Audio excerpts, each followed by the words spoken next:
So, you're supposed to exercise, do whatever you need to do to be fit and healthy. And of course, the big question is, how does diet impact that? How does diet even impact the ways you make decisions about what you might want to eat and what you might want to do? Well, we're going to dive into that today with a special guest on this episode of the Movement, the podcast for people who want to know the truth about what it takes to have a happy, healthy, strong body.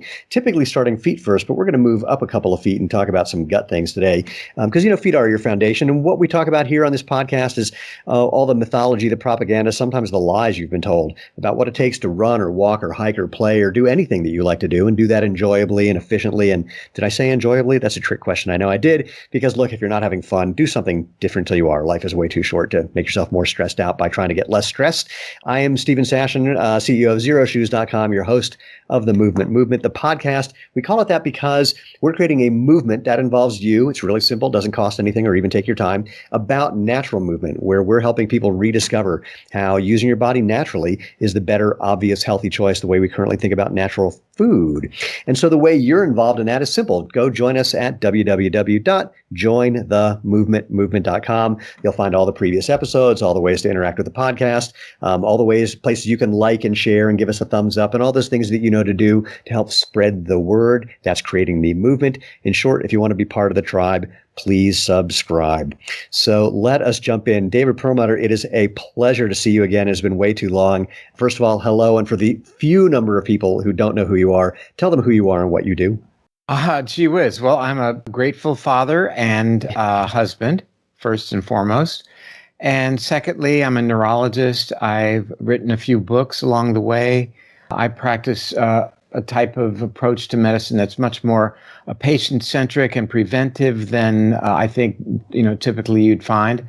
And I do a lot of work in terms of outreach to people, giving information that can help them, like you do, live a healthier, happier life. Now, you were being a little coy when you said, I've written a few books, because your books have done exceptionally well. Can you mention what those are so people can go, oh, right, that guy? So I've written 5 New York Times bestsellers. One is Grain Brain, a Grain Brain Cookbook, revised Grain Brain, Brainwash, Brain Maker, which dealt with the relationship between what goes on in the gut and the brain. And most recently, as I mentioned, Brainwash, a book that I actually co-wrote with our son, a medical doctor. And it deals with the influence on decision-making based upon our lifestyle choices, how we get to choose what we do each day, what goes into that decision-making, and which part of the brain is really brought online to make our decisions. Are they short-sighted, self-centered, or are they more long view and involve how my behavior and choices may affect other people? Well, we're going to dive deeply into that. And of course, I'm going to preface this conversation by asking, does the book get into one of my all-time favorite topics, namely free will? Well, the whole free will versus determinism is an interesting question. But I would argue that it's a slightly false dichotomy, but nonetheless, yes. Yeah. It looks at our behavior, and it looks at what goes into making decisions. Are we making decisions based upon what I want right now for myself, which is fairly impulsive and really kind of dictated by the activity of a specific brain anatomical loci, the areas called the amygdala? Or am I looking at a lot more data? Am I looking at not only what is the decision, but how will the decision affect me and others today and in the future, and not just other people, but the planet that we live on? And that is really subserved by another part of the brain called the prefrontal cortex, kind of our gift as human beings that we have this prefrontal cortex. Yes, other animals have prefrontal cortices like chimpanzees, maybe it's 17%, but it's 1/3 of our entire cerebral cortex represented by this area that is really the adult in the room. It's really the area that allows us to override the child in the room. It allows us to make decisions that are forward thinking and empathetic and compassionate.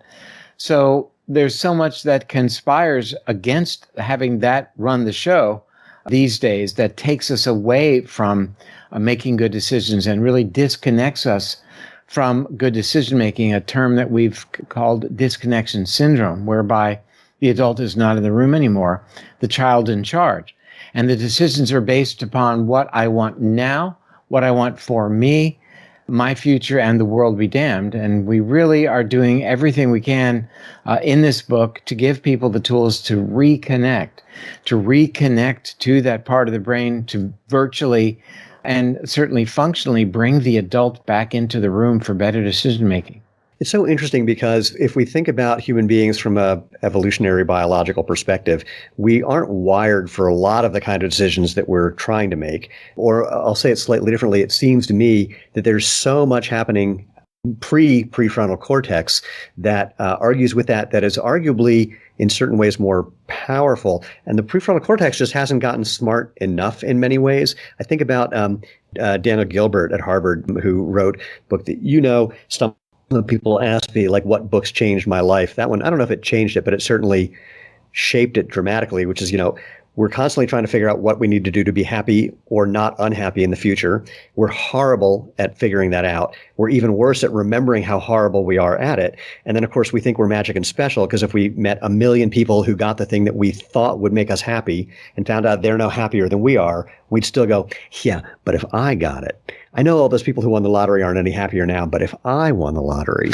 So this gap between, these two different parts of our brain is so interesting. And I'm just intrigued by the fact that there is this argument still that one side hasn't won. The prefrontal cortex certainly has not usurped all the other brain mechanisms and functions. And it's a Thursday, and Thursdays my brain doesn't work. So anyway, I find the whole evolutionary biological perspective on this really interesting rather than it just being personal. A lot of us think that what's going on in our mind is some personal issue or failing without recognizing the millions of years that led to where we are right now. Well, there is a place for discussion of this evolutionary environmental mismatch that I think is what you're describing, and across multiple platforms, and certainly across the platform of nutrition and how our nutrition influences or is interpreted by our DNA. It certainly influences DNA expression moment to moment, as do all of our lifestyle choices. But I think nowhere could there be a bigger evolutionary environmental mismatch than in that level of information, which is what food is. We can deconstruct it in terms of macronutrients, micronutrients, but ultimately it is informing our bodies as to the nature of our environment. And we lose sight of that. And unfortunately, it's a very important descriptor of our food because so doing, it changes our gene expression to be more adapted to the environment that it reads. So this is the information. DNA modifies its expression. Doesn't modify the code at all. It modifies the expression, the methylation patterns, if you will, that control gene expression. So that said, we live in a very different world, not just in terms of foods as an environmental, call it an insult to our experience, but a challenge to our evolutionary gift, our DNA. But, some of these things, to take it another step, are being hacked into in terms of our self-manipulation, what happens to us in the modern world. Let me give you a couple of examples. First, you read my mind. Yeah, the hack that is taking place, we are all hard driven to seek out sugar. Right. It is a very powerful survival mechanism whereby our bodies will then convert sugar or activate pathways via both fructose and glucose input to form more fat. Fructose making us insulin resistant and ultimately raising our insulin levels, and glucose, of course, raising insulin immediately. And insulin is a powerful signal that winter is coming, that we are going to now be challenged by periods of caloric scarcity. And therefore, we better start making and storing fat so we'll get through. Those mechanisms prove to be powerful survival mechanisms. Those of our ancestors who, in fact, made more fat and had so many mechanisms in place that many of which began around 18 million years ago in our primate ancestors would be the ones who would have survived during the times, the Middle Miocene period, when there was not as much food availability, and passed those genes on to us. Now, those genes have been called a variety of things. Dr. James Neal in 1961 called it the thrifty gene, whereby we as humans are trying to be thrifty. So we have genetic predisposition for packing on the pounds whenever we get specific types of calories, like sugar, because it's a signal. Again, it's hacking into our hard drive that we should be making and storing fat, and we do so for the winter that never comes. We have caloric abundance, sugar abundance 365 days a year, so we're always preparing, packing on the pounds for the winter that never comes. And the hack is what happens in the 60 to 70% of the foods on grocery store shelves that have added sweetener, generally fructose, generally derived from high fructose corn syrup. Why? Because that tells our brainstem that we need that food. We like sweet because it's a primitive programming of our deepest drive and decision-making apparatus. So we like sweet. Who doesn't like sweet? Yours truly included. Isn't it a great irony that this thing, the prefrontal cortex, the thing that's supposed to help us make good decisions, led us to the decision that is a horrible decision of eating more and more of the stuff that isn't good for us, because at a time it was good for us because finding calories was difficult. So there's a certain irony in, this is... In a way, you're right, but it's not the prefrontal cortex that these days is steering sweet foods. Yeah, it is a more primitive sweet tooth drive coming for more primitive brain centers. The beauty of the system is such that the prefrontal cortex allows us to leverage current data that indicates to our consciousness that sugar and sweetened foods are a health threat, and therefore the adult in the room overrides this more primitive desire to have sweet, and we make better decisions.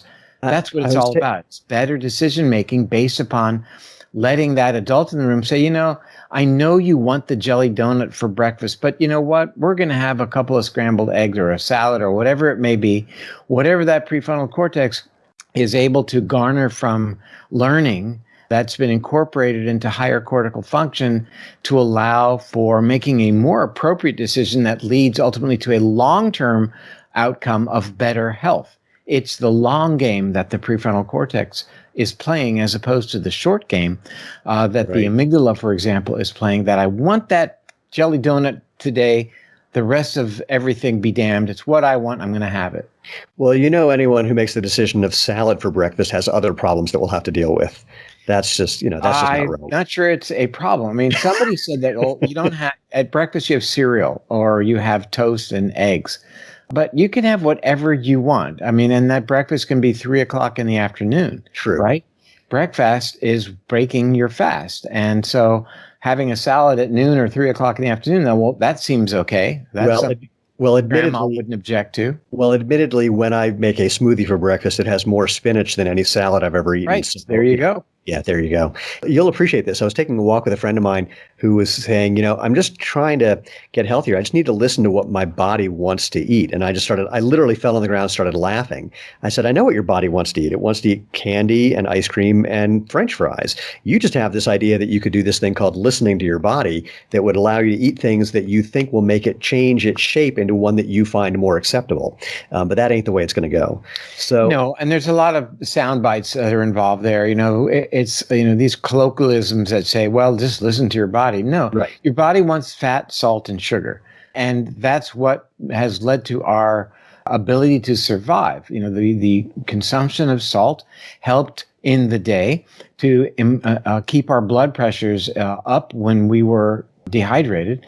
The presence of fat is a fundamental building block for the cell membrane of every cell in our bodies, and a key component. 70% of the dry weight of your brain is fat. Yeah. And sugar, through the mechanisms I just described, lets your body survive during times of caloric scarcity. So we're hardwired to love salt, fat, and sugar. But then again, when we are confronted by this environmental evolutionary mismatch, that was the diet in the day that allowed us to survive. Now it's putting people in their graves. How much of eating those things or other things that you might mention is actually then, in this vicious cycle, impairing the decision-making process and making it hard to get the adult to have a reasonable voice in the conversation? It's a very good question. It's going to take a little bit of unpacking. So go for it. The adult in the room, the prefrontal cortex, exerts control, top-down control over the amygdala, reins it in, and allows for more thoughtful decision-making about my exercise, the foods I eat, how much sleep I get, do I get out of nature, am I going to engage stress versus am I going to exercise, meditate, engage in stress relieving activities, eat the right foods. So the issue is that we need this top-down control. There's a connection that's so incredibly valuable, an anatomically defined connection between this prefrontal cortex and the amygdala. It's called the anterior cingulate. And we threaten the connectivity between the prefrontal cortex, allowing the adult to remain in the room by the process or the mechanism of inflammation. So inflammation disconnects, leads to what we call in brainwash disconnection syndrome. So when we're disconnected, then our decision making goes to pot, and we just do whatever we want, whenever we want, without thought as to what are the repercussions going to be. So if we focus on then inflammation, then you do realize that a diet that, for example, fans the flame of inflammation, which is actually a redundant statement because fanning the flame of inflammation comes from the Latin inflammare, meaning on fire. Right. So anything that leads to increased inflammation is further going to segregate the prefrontal cortex from the amygdala and lead to further bad decision-making, which does what? Leads to higher levels of inflammation. When you eat the wrong foods, when you don't get the right amount of exercise, when you stay up too late and don't have enough restorative sleep, all of these things conspire to ramp up the inflammation level in your body. You can measure that by looking at C-reactive protein, and you see that inflammation's augmented and decision-making fails. We go back to the amygdala, we make impulsive, self-centered decisions that make that disconnection even worse. So it's, incredibly valuable then to look at what are the on-ramps for better decision-making. And more times than not, those on-ramps really focus on getting to the root of inflammation, leading to a decrease in inflammation to allow then reconnection to the better decision-maker, bringing the adult back in the room. I'll never forget, I met Joy Hirsch, who was a doctor who was the first person to put someone's head in an fMRI. And the research that she did at Columbia, she was showing how information comes up into the midbrain to the prefrontal cortex and with a negative inhibition loop back to the midbrain. So this is like the literal physical mechanism for what you're describing of exerting some control. I'm curious though, but anyway, that's just an aside that you gave me a flashback to her conversation about that. So other than measuring C-reactive protein levels, which people can do with a blood test, what are the other signs of inflammation so someone can know if that's what's going on? And then let's dive into the foods that are corrective or causative for inflammation. Sure. Well, there is a very powerful tool that has just become available to people for biohacking to determine how inflamed their bodies are, and it's called a tape measure. You take a tape measure, you put it around your waist, and if that number is large, you're riddled with inflammation. So define large, because obviously, someone who's this big versus someone who's this big. To be more specific about it, then we might look at something like the body mass index, which then takes into account. The BMI is so out of whack because it says that I'm obese. But I would say probably the most valuable by far and away index would be something called the waist to hip ratio, because it doesn't just look at how big your belly is, but looks at where you're storing your fat. So the truth of the matter is that if you have a big butt but a smaller waist, you're to some degree protected against the inflammation that I described.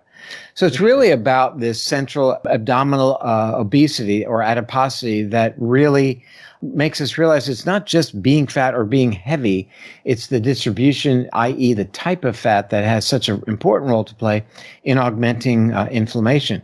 If you want to be looking at blood work, looking at C-reactive protein, certainly available. There are other markers like tumor necrosis factor alpha, interleukin-1 beta, interleukin-6, interleukin-10, but a lot of doctors aren't perhaps familiar with those cytokine measurements and may prefer to offer other tests that they are familiar with, like a fasting blood sugar or a hemoglobin A1C. So if your hemoglobin A1C is 6 or above, for example, that is a surrogate marker for the increase in inflammation in that person's body. It really begins at around 5.8 when inflammation is starting to increase. Now, why is that? Well, not only is it a surrogate marker, but it's a marker of insulin resistance, which is associated with increased blood sugar, which translates to elevated inflammation. And beyond that, this process of glycating proteins, meaning that the sugar in your bloodstream attaches to proteins, which is what the A1C measures. This is a specific protein called hemoglobin. That's the protein in your red blood cell that carries oxygen. In this case, the sugar binding to the hemoglobin in your red blood cells is what is measured. And it's sort of looked upon as representing an average of your blood sugar over the previous 90 days. Everybody gets their A1C measured. Why? Because we all see the commercials on TV where diabetic people, actually they're actors, are saying, I'm going to get my A1C below 7 and I'm taking XYZ drug. The goal should not be to get your A1C below 7. The goal should be to restore insulin sensitivity. And if you want to get your A1C to a normal level, I'd say let's start at 5.2 if you really want to know what's optimal, not just what is common, meaning what is normal. I mean, basically what is normal is what is common. Right. And then, the so-called ideal range then is a couple of standard deviations on either side of that normal value. Well, normal, if it's average, is way out of control. We want ideal. What's the optimal blood sugar measurement? What's the optimal A1C? What's the optimal C-reactive protein if we're talking specifically about inflammation? But having said that, when we glycate our proteins, again, that's what's measured in the A1C, it changes what our proteins, how they fold, what they look like in 3 dimensions. And suddenly the immune system says, I'm not so familiar. It kind of reminds me of a guy I used to know named hemoglobin, but I don't know, with all that sugar and the way it's changed, I'm not sure that that's necessarily friend. It might be foe. And now the immune system starts to get ramped up because that A1C and all the rest of the proteins in the body that don't look quite normal begin to challenge the immune system. And what happens? You upregulate inflammation. So that is a mechanism whereby having a higher blood sugar translates to increased inflammation. So we're talking about surrogate markers, whether it's getting on the scale, measuring your belly size, having your fasting blood sugar measurement, looking at your A1C, or to be more specific, the high sensitivity C-reactive protein. All of these things, tell us that inflammation is either where it needs to be or it's been turned on. When inflammation is turned on, it segregates that prefrontal cortex from being able to fully influence and rein in the impulsivity of this amygdala, and we make crappy decisions. I noticed something first of all, thank you. That was awesome. It gave me a flashback to arguments that I had with some of the people in the paleo community where first of all, in the early days of the paleo world, one of the big secrets was how high many people's C-reactive protein levels were. They didn't want to talk about that. That was a whole hidden something. But there were some people who were arguing that my fasting glucose was a little high. And I said, I wonder how much of this is idiosyncratic and genetically determined, since I'm a sprinter, which is a whole different world than other kinds of human beings.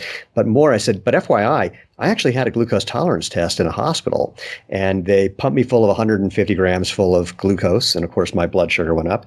Then they gave me less than half a unit of insulin. And within 10 minutes, I was down at 30 and I tapped out. And they said, we haven't had anyone in here who is as insulin sensitive as you are.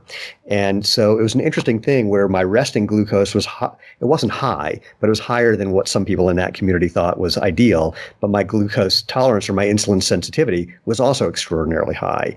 And this, I think, is related to the phenomenon of being a power athlete, of someone who's tapping into ATP stores very quickly and doesn't do any endurance things at all. And so I'm always just curious about, what those ranges are that are still healthy ranges, but are dealing with idiosyncratic differences. Well, I think that it's a little bit myopic to be focusing on what is a person's fasting blood sugar, and certainly their A1C. I think the A1C is I'm going to say almost meaningless. I mean, it's just so overplayed because it's simple. It's a tool that doctors use, and they don't really have to put a lot of thought into it. They're managing the numbers, and everyone, as you say, is different. But I would say that you described a profound sensitivity to insulin, which is what we want. We want to be very insulin sensitive. And I think the best way to look at this is to look at 2 ways of looking at blood sugar. First of all, what is the total excursion that it goes through when you eat a high carbohydrate meal and then you compare that to what you are fasting in the morning, that number shouldn't be a lot. I mean, if it's somewhere, the low is, let's say, 85 to 90 and the high is 110, maybe 120, you're going to be in the good range there. The other thing to look at is, what is the total area under the curve? In other words, if you could draw out a line of your blood sugar over a 24-hour period, seeing its dips, seeing its highs, you really want to look at the area under the curve. That's what really is valuable moving forward in terms of being able to prognosticate the relationship of this metric to future health risk or good health. And so where I'm going with this is the value of continuous glucose monitoring, which is available to anybody wearing a patch that measures your blood sugar. It actually doesn't measure your blood sugar. It measures the sugar in what's called the interstitial fluid, the fluid between the cells. And then through an algorithm, it computes basically for your smartphone your blood sugar. And it's deadly accurate. It's a miracle. And it gives you immediate feedback in terms of your activities, be they dietary, exercise, sleep, you name it, and how that affects your blood sugar, which is exceedingly valuable information. So there are, this is available to anybody. By and large, it's been only prescribed until quite recently for diabetics, but gosh, who wouldn't want to know their blood sugar response? I wear a CGM. I think the feedback I'm getting moment to moment is invaluable. I know my pulse rate. I know my pulse ox if I want to. I know how I slept last night using an Oura ring. This is all really very helpful for me to cultivate what is the best program for David Perlmutter. Steven Sashen might want to know what's best for him. You apparently are exquisitely sensitive to insulin. You learn that by undergoing a fairly sophisticated test. I'd say moving forward, a continuous glucose monitor will tell you that in the privacy of your own home, day in and day out, will record all this information for you on your smartphone, where you can put in the information about your diet, your exercise that day, and learn the relationships for you in particular. So I want to dive into the food things, but this conversation just reminded me of one of the things that I hadn't thought about in ages, which is what happened after I got the test. So literally, so they give me the insulin, my blood sugar starts dropping like crazy. And when it got to about 30, 35 is when I tapped out. But the thing that was most interesting, for the next week, I was insatiably hungry. I could not eat enough. And it was fascinating watching my brain work, where, I knew I didn't need the food, but I could not have been hungrier and could not have been less able to stop myself from eating. Well, insulin plays a role in hunger, and as does leptin. And so, what you're saying is that perhaps insulin was no longer serving you in terms of that, indicating satiety. Don't know, but it was less about the satiety and more about the desire, more about the, what we're talking about is just, I could just the urge to eat something, and as sugar if I could do it, or anything sweet if I could do it. I went through like a half a gallon of orange juice immediately at the hospital, and I don't even drink juice. I'm a water guy. That's all I really care about. But again, just like, let me take this in a weird direction. A couple of years ago, I started noticing that the way my desire for food happens, moment-to-moment process, is an image will pop into my mind out of nowhere of some food. And if I don't pay attention, I'm walking towards getting that food without thinking, without blinking. And if I do pay attention, it's sometimes I can stop that. Sometimes I go with it. Sometimes there's an argument, but it is a very palpable process of something an idea popping into my mind, and then my body basically following, or some variation of arguing with it, that could not be more out of my control, but really interesting to watch. Well, what's going on in your brain is that your amygdala, your impulsivity center, is saying, I want fill in the blank. Yeah. I need a banana right now. I'm gonna seek it out. And there you go. See, that's impulsivity. Whereas prefrontal cortex is going to say, I had a really good breakfast. I really don't need to eat now. And I want that banana right now. Damn it. No, you're not. You'll have a very nice lunch or dinner, whatever it may be. Take a chill pill and we're going to be just fine. And it's about bringing a level of control back in.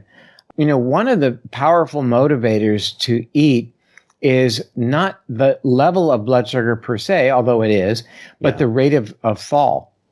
And for people who are hyperinsulinemic, as perhaps you may have been at the time of that test, the rate of fall is dramatic. And, they have a high carb breakfast at home, a short stack of pancakes with some syrup on top and maybe, a muffin on the side, whatever it is. I mean, it's breathtaking to watch when you see people what they order for breakfast. But what does that do? I mean, that's blood sugar skyrockets and subsequently insulin skyrockets. And in some people, insulin passes the mark and then the blood sugar will fall. What happens then at 10 o'clock in the morning is you're in a situation where your blood sugar is falling. And just like you said, you got to have something and you need to have it right now.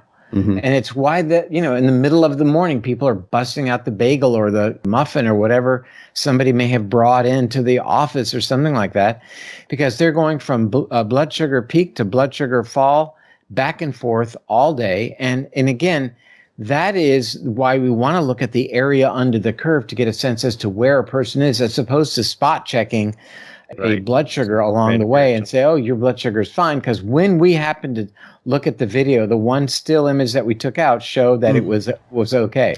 So it's why continuous glucose monitoring is really good. And it also really, I think, validates the notion of fat as a fuel source being like burning the slow candle, as opposed to throwing gasoline on the flame and it happens quickly, then it's done, and then you got nothing in the tank. And so many people experience that. What do? They choose high refined carbohydrates in the middle of the morning because they're crashing, and then they bump it up with a couple of shots of caffeine, and lo and behold, that'll last until 12 or 1.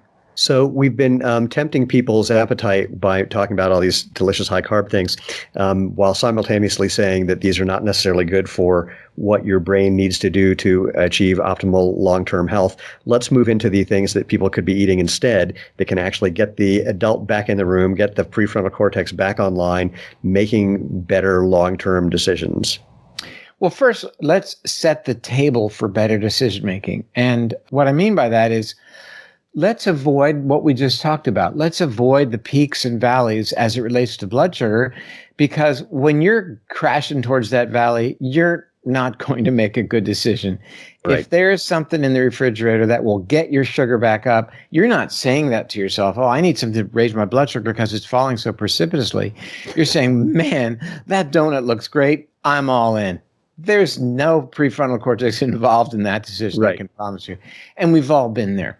We've all realized that, for example, when you're up all night, that your decision-making as it relates to food choices is terrible. Yeah. I mean, I've been there as a resident when we were up doing surgery all night. You know what you do the next day. What we used to do is we go to the pediatrics floor and we would eat banana and tapioca baby food. And really, it's just super sugar, high in sugar. And we loved it. Every one scoop with a spoon, you'd have the whole jar done. But having said that, we now see research whereby people having what you referred to before, functional MRI of the brain, when they've been sleep deprived for just one night, fMRI demonstrates a 60% increased activation of the amygdala, the impulsive, non-thinking decision maker. And that explains why that following morning after you've been up all night, your decision making is terrible, which I have to say is a terrible place to put a doctor in. I mean, the next day you've been up all night working. Now you're making rounds and you're trying to make decisions that are literally life and death for people. You have to wonder what goes on during residency. We all got through it, but anyway, it's not an ideal situation. Yeah, that is a whole other conversation about the training of medical practitioners. Yeah. So once we've done our best to avoid the peaks and valleys in terms of fueling the brain, the decision maker, the longer term play is to reduce inflammation. And the diet then, good place to start, to reduce inflammation is a diet that brings blood sugar under control for reasons that we've covered. It's a diet that nurtures the gut bacteria. Now that may seem like a stretch, but it turns out that the health and diversity and functionality of our gut bacteria play a front and center role in determining the set point of inflammation in our bodies. How so? Well, it turns out that our gut bacteria have, among their multiple day-to-day jobs, they have to maintain the integrity of our gut lining. And there are certain species of bacteria that are more adept at that. The Clostridium species, for example, help to maintain the mucin lining of the gut that is part of its permeability or lack of permeability determination. And ultimately, many things go on to keep the gut lining healthy, but by and large, that is influenced, and in fact, the task of our gut bacteria. When we eat in such a way to nurture our gut bacteria, they can do their job and help us by keeping that one cell layer thick lining intact. Now, when we eat in ways that threaten our gut lining or threaten our gut bacteria by consuming chlorinated food that contains traces of the herbicide glyphosate, food that is high in refined carbohydrates and sugars, food that contains any number of toxic things that our food does contain these days, it threatens the balance of bacteria in the gut and therefore can lead to increased permeability, what is called a leaky gut syndrome. Why that relates to our discussion is as follows. There are chemical constituents kept within the gut, hopefully, that should remain there when they transgress into the systemic circulation, when the gut is leaky. They augment inflammation and can do so dramatically. One of them is a chemical called LPS, lipopolysaccharide. It is in the cell membrane of what are called gram-negative bacteria. A lot of the gut bacteria is called gram-negative. It has to do with how they're stained with a particular type of strain called gram stain. Right. Anyway, the covering is this LPS. When that gets into the systemic circulation, man, oh man, inflammation explodes. In fact, for decades, researchers have used LPS to cause inflammation in laboratory animals and in humans as well, to see what happens in their brains and their immune systems. Systemic inflammation. That's right. Yeah. So this relates then our gut bacteria to systemic inflammation. Now, our most powerful tool to keep the gut bacteria healthy are the foods we eat. Nurturing our gut bacteria with high fiber foods, for example, giving them what they want, lets them behave in such a way that it's good for them being able to maintain our gut lining, which then downstream effect helps keep inflammation in check. So now we've related the foods we eat through the gut bacteria to the gut lining to whether or not we're going to be inflamed. So this is when we recognize that inflammation as a mechanism is the cornerstone mechanism of what are called chronic degenerative conditions. That means things like coronary artery disease, type 2 diabetes, obesity, overweight, Alzheimer's. These are the number one cause of death on planet Earth, not COVID, not other infectious agents. The number one reason that we are dying on planet Earth is from chronic degenerative conditions, which are inflammatory. Now we've related the foods we eat to the health and function of our gut bacteria, to the permeability or not of our gut lining, to inflammation, to the number one cause of death on the planet. The short circuit then relates foods to the number one cause of death on the planet. When all those dots are connected, the foods we eat pretty much determines what we're going to die of. And that's pretty heady. When we recognize that the Western diet is a powerfully pro-inflammatory diet, and that the Western diet is now becoming the global diet, that really sets the stage for worsening of these chronic degenerative conditions. And remember what I told you earlier, that inflammation severs the top-down control, the connection of the better adult in the room decision maker from the impulsivity decision maker, the amygdala. Inflammation keeps those things apart and favors making a decision from the amygdala, making it impulsive and self-centered. That's induced by the Western, now global diet affecting the decision-making ability of virtually everyone on the planet. One of the things I noticed that you didn't mention, well, let me say this a slightly different way. You didn't mention taking a probiotic with specific probiotic strains of specific gut bacteria, et cetera, et cetera. You're talking about the things that are inherently nurturing, sort of independent of what someone's gut microbiome may or may not look like, given all the various things that have gone on, which is an interesting position, considering that right now probiotics are like the belle of the ball. Everyone's talking about how you need to be taking probiotics and talking about the microbiome as if we know the specific way it should be for every individual, rather than giving it the foods that are inherently nurturing wherever you might be starting from, whatever your gut microbiome looks like today versus yesterday. Well, I would say in an ideal world, we wouldn't need probiotics and wouldn't need prebiotics as a supplement. But we don't live in an ideal world. So therefore, there's a powerful role for good probiotic supplementation and prebiotic supplementation. So a prebiotic fiber is what nurtures our good gut bacteria. And, that comes from the fiber that we eat. And we get about 10% of the fiber that we should be eating. We ought to be getting, 80 grams of prebiotic fiber in our diets each day, somewhere in that neighborhood. At least we know that's what cultures that have been studied today, that are extant today, are consuming. And we're pretty well able to determine what our ancestors consumed based on looking at what are called coproliths. Copro, poop, lith, stone. So this is fossilized poop. We're still able to tease that apart and determine what the diet was like and what their microbiomes were like by residual RNA signatures left in the fossilized poop. Who knew? And so what we see is that the microbiomes of our ancestors from thousands of years ago, very similar to what we find in these isolated cultures that have been studied. And so we don't live in an isolated culture, and we have to think that we need supplements. Well, supplements are just that. They're to supplement the best that we can do from a dietary perspective. But even eating the very best diet that we can, I can't imagine, and it's quite clear that we cannot keep up with the insults that are thrown our way based on living as we do in the 21st century. We know that antibiotics, for example, that we must take from time to time, are weapons of mass microbial destruction as it relates to the gut. That ibuprofen, non-steroidal anti-inflammatory drugs, these acid-blocking drugs that are so commonly prescribed that you have to take every time you eat a food and it disagrees with you, or that's what Larry the Cable Guy would have us believe.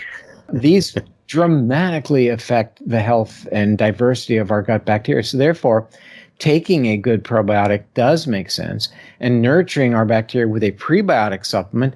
And there are some that are out there that are really good, that are made from things like the acacia tree and baobab, from not the sap, the gel of the acacia tree. So sustainably hard, doesn't hurt the tree, and the gum, as it were, and the baobab fruit that comes from the baobab tree. These are powerful sources, sustainably harvested and made into prebiotic fiber that there are many brands out there. You can go to the health food store and buy.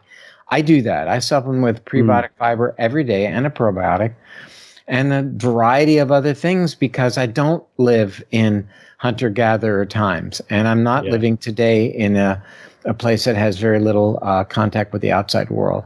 If someone's going to look for a probiotic, what should they look for or look out for? Oh, there are a lot of factors. I think the best thing to determine is shelf stability. I mean, do you really get what the package says? So the package will say either, 10 billion units in little letters at the time of manufacture, or going to make a guarantee of that 10 billion or 90 billion, 50 billion, whatever it may be, X number of months out, a year out, 6 months out. That's what you really want to look for. You want to look at when it was manufactured, and are they guaranteeing 50 billion colony-forming units, CFUs, at the time that you're using it. So shelf stability, arrive alive is what we're looking for, is really very, very important. The next thing would be that number of billion units, and I think it should be somewhere north of 20 to 30 billion units. The next thing is the diversity of the strains that it provides. And I think, a minimum of 10, 12, 13, even better. I think being encapsulated in a non-GMO capsule is a good thing. Looking for products that are organic, no matter what you're buying, I think is certainly a plus. So those are the boxes to check as it relates to getting a probiotic.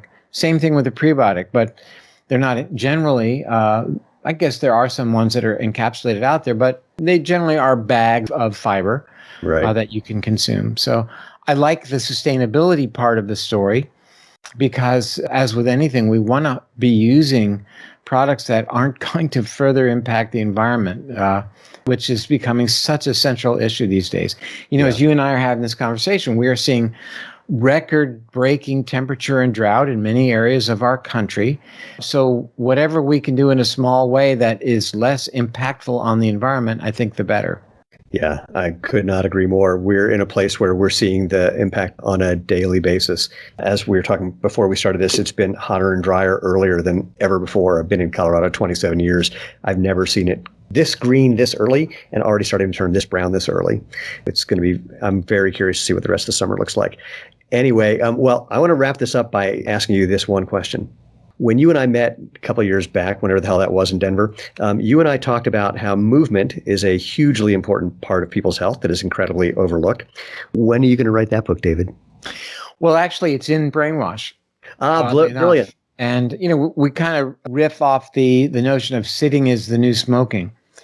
And it really is. I mean, I think nothing is more threatening to health than this sense that people have that they need to sit and do their work. These days, with much more work being done virtually, means much more computer time sitting on your butt. And, I'm sitting down to talk to you right now, but a lot of my computer time is done either standing or sitting on a ball and moving around. But it's really critically important that people gain a reconnection with movement. And even without the discussion of exercise, just moving is so fundamental for your body in so many ways. It activates genes, it helps with balance. It helps with brain connectivity. It helps with lowering cortisol. There's a lot going on when you are moving and even when you're standing. So I think it's overlooked. And unfortunately, with the lack of people going into the office, 42% of the time that Americans are awake, they're in front of one screen or another, whether it's their computer screen, TV, smartphone, or tablet, whatever it may be. That equates to about 22 years if you drew it out over an average lifetime. Most of that, we would agree, for most people is sitting down or lying down in the case of the smartphone. And, that is so threatening for reasons I just described. But B, that's time that you're not doing other things. You're not shopping for the meal that you should be preparing if you're favoring fast food. You're not writing a letter to somebody. You're not calling somebody up and communicating and reconnecting. You're not exercising. You're not meditating. You're not doing the things because you are locked into this notion that you've got to remain on the internet because the pop-ups are so oddly enough, interesting to you. How come they're so interesting to me? How do they know that I'm going to like that next YouTube video that's queued up? Well, I think we all are quite aware as to what goes on and how we're targeted and manipulated. And, part of what we wrote about in Brainwash is really calling that out. So people can be aware that, as a matter of fact, it is happening. Yes, it is. So much is invested by companies for their ads to pop up that are targeted for their demographic. And what are you looking at me for? Well. Why are you saying that to me? Just because we run ads because we're helping to help people move. But yes, I mean, it's an interesting thing because on the one hand, there are things that are designed to keep you engaged. On the other hand, when people say, well, I don't want, ads targeted to me, it's like, well, no, you actually do want ads targeted to you. You don't want to see things that have nothing to do with you. The balance is, and balance I think is a critical piece. The balance is, how much time are you spending there? Again, back to the adult in the room versus the child in the room. How much is the adult saying, got it, and moving on versus anything else? And to your point also, you mentioned with movement, Dan Lieberman, I don't know if you saw his recent research talking about sitting as the new smoking, where he was saying, if you actually look at tribal cultures, they do a lot more sitting than you could imagine. But they also do a lot more moving because they don't just sit there. They sit, then they get up, then they move around, then they sit, then they lie down, then they get up. So it's a lot more movement and a lot more sitting. So and it's a lot more intensive in terms of what's going on in their bodies when they're sitting. Absolutely. Because generally, when you look at them sitting, they're not in a chair, they're squatting. They're squatting or they're on the ground and having to, using their muscles. Exactly. There's always movement involved in that. And that's because we're uncomfortable a little bit. So we're always readjusting. And squatting, I mean, leg muscles are key. If you're talking about keeping your glucose balanced, leg muscles are fundamental. Where does glucose go? By and large, into the muscles to form glycogen. That's what insulin does, among many, many other things. So this constant stressing of our leg muscles when we're squatting down is, fundamentally helpful as it relates to glucose balance. So let me leave your viewers with an acronym that we developed as it relates to the time we spend on our digital devices. And it's called the test of time, TIME. T, how much time are you going to dedicate to the activity? Okay, I'm going to spend the next 30 minutes by the clock going on Facebook and reconnecting with people that were in my shop class in 9th grade, whatever it may be, right? No, it's finding out that when you look up your exes and you find out you were lucky that they're exes. That's the point of Facebook. We'll leave that for your audience to deal with. Is it intentional? What am I going to do? What's my goal here? I mean, I want to buy a new t-shirt on Amazon or wherever I go. What's my goal? So do you remain intentional or are you sucked away, as you mentioned before, down the rabbit hole with targeted ads? M, do you remain mindful when you're involved in this experience?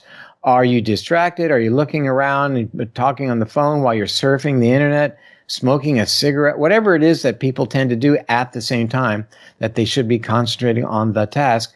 And finally, E, enriching. When it's all said and done, are you net positive from the experience or are you feeling like, shoot, I just wasted, 2 hours because I got taken away. I didn't remain mindful. So test of time. I like it. And by the way, I don't feel like I was spared by all of my exes, but there are a couple of where I definitely dodged a bullet.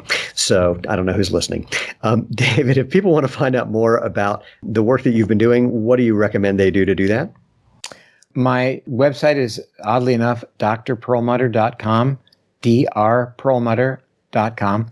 And my new book, which is now, in terms of information about it, is called Drop Acid. And the URL for that is dropacidbook.com. And I feel compelled now with that response, Steven, from you to explain what it's about. Because I'm the only one who's had that response when you said that. Yeah, that's right. That's the only reason we chose the title. And it's all about dropping acid, which we are going to tell you is a very important, good thing to do. The acid that we are referring to is called uric acid. Uric, URIC, is heretofore something that's been measured at your doctor's office in the context of gout or kidney stones. We now recognize that uric acid is the signal in your body that says make fat and become insulin resistant. This is the mutation that took place in our ancestors, primate ancestors, 15 to 17 million years ago, allowing them to survive when they could eat things like fruit to make more body fat. We carry that legacy, that mutation, whereby we don't have the enzyme to break down uric acid. It accumulates in our bodies and leads to the formation, the storage of fat, raising our blood pressure, insulin resistance, and things like dyslipidemia. So this is now a central player in terms of all those powerful metabolic conditions that we've talked about. So people will not forget the name of the book. It's on Amazon. It's not out yet, though. It's called Drop Acid. Love it. Well, I'm very much looking forward to Dropping Acid. Dropping acid. You can't even remember the title of your own book. You need some sort of food, maybe something that's going to stimulate your brain in a positive way. There you go. I'm always looking forward to the things that you're exploring, and thank you for spending the time on this one. We'll have to do this again when there's more things after Dropping Acid comes out. That's a whole other conversation that I'm sure is going to be a blast, and I will not be the only one who's going to be asking for your time to talk about it, because that sounds totally compelling. Well, Steven, thank you. It's sure good to see you again. You look really healthy, and that makes me happy. And I look forward to a real-time connection. Yeah, you and me both. Now that people are starting to do that again, we'll do that when you're off your boat. There you go. So For everybody else, please check out Dr. Perlmutter's work. Thank you all for being here. Again, go to www.jointhemovementmovement.com to find all the previous episodes, all the ways you can interact with us, all the places you can like and share and comment and review, etc. If you have any questions, if you have any recommendations of people who you think should be on the podcast and have conversations about how you can live a happier, healthier life, send those to move@jointhemovementmovement.com. And most importantly, go out, have fun, and live life feet first.